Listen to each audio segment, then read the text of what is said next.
జై శ్రీమన్నారాయణ. అందరికీ నమస్కారం. నేను మీ Govindala Krishnaswamy, GKS car zone YouTube channel, Jai Srimannarayana auto consultancy Jagtial. ఈ వెహికల్ వచ్చేసి గ్రాండ్ ఐ10 మ్యాగ్నా 2018 మ్యానుఫ్యాక్చరింగ్, 2019 రిజిస్ట్రేషన్. మీరు చూస్తున్నట్టయితే రైట్ సైడ్ చూసుకోవచ్చు, టోటల్ ఒరిజినల్ ఉందండి. మీకు ఫ్రంట్ బానట్ నుండి బ్యాక్ డిక్కీ వరకు టోటల్ ఒరిజినల్ ఉన్నాయి. గ్లాసెస్ కానీ, డోర్లు కానీ, బానట్ కానీ, డిక్కీ కానీ, టోటల్ డోర్లు కానీ, గ్లాసులు కానీ టోటల్ ఒరిజినల్ అండి. ఈ వెహికల్లో టైర్ల కండిషన్ వచ్చేసి ఫ్రంట్ సైడ్ 60-70% ఉన్నాయి, బ్యాక్ సైడ్ 30% ఉన్నాయి. ఈ వెహికల్ వచ్చేసి డీజిల్ వర్షన్.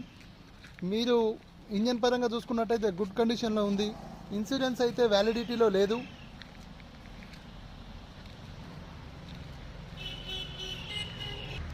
ఇంటీరియర్ అయితే 100% గుడ్ కండిషన్లో ఉంది. మీరు చూడొచ్చు, ఫ్రంట్ సైడ్ కానీ, బ్యాక్ సైడ్ కానీ, సెంట్రల్ ఏసీ సిస్టమ్ ఉందండి. ఈ వెహికల్కి సంబంధించిన పూర్తి డీటెయిల్స్ యూట్యూబ్లో జీకేఎస్ కార్ జోన్ యూట్యూబ్లో చూడండి.